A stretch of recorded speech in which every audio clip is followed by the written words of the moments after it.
Hey there, and welcome back for more biotechnology. So, last time we talked about the process of drug discovery, and one of the last things that we mentioned is that you can't possibly satisfy all of our drug needs just by looking for natural products. So, we mentioned that one of the ways that we can create new drugs is through a process called combinatorial chemistry. So, let's go ahead and talk about that now.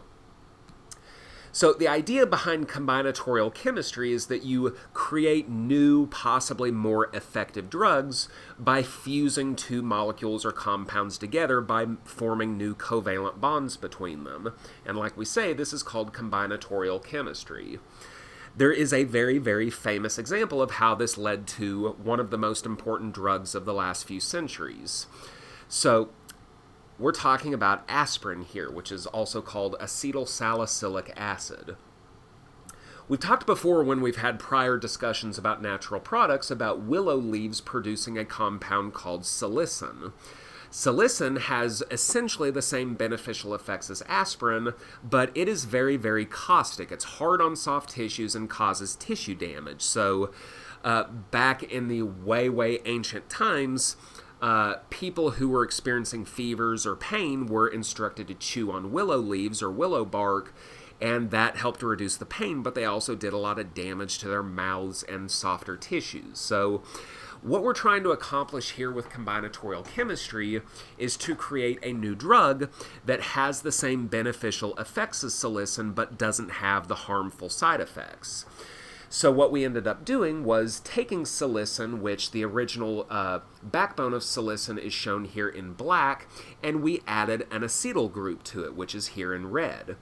So by doing this through combinatorial chemistry, attaching a new chemical functional group to an already existing molecule, we were able to preserve the pain-relieving effects of the natural product while also making it less harmful and less caustic. And that is the story of how we ended up with aspirin, which is, as I said, one of the most important wonder drugs of the past few centuries. Only penicillin could probably deserve to be in the same conversation.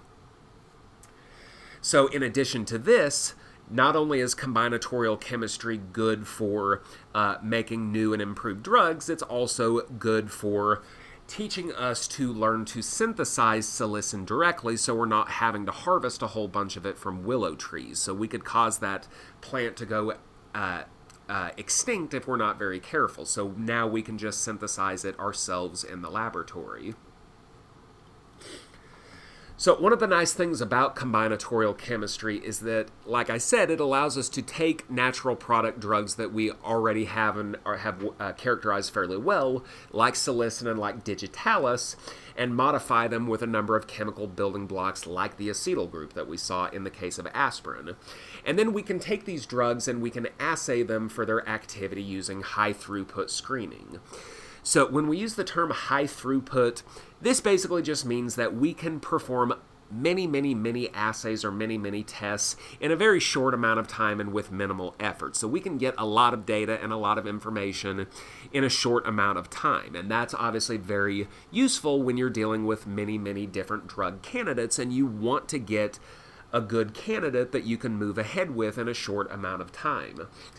So high throughput screening will often involve many different samples, so we can use a 96 well plate, 384 well plate, a 1536 well plate, or in this case that you see right here, a microarray plate, or what is also called a biochip.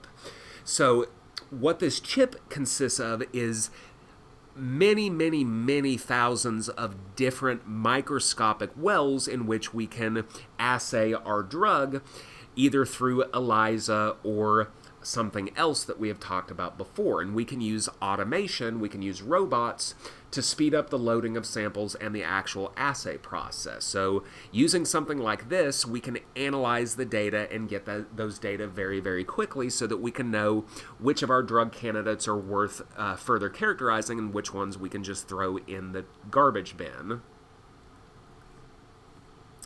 Alright, so that's going to do it for this very short video on combinatorial chemistry. So I will see you next time and we will start talking about peptide synthesis in the drug manufacturing process. See you next time. Bye-bye.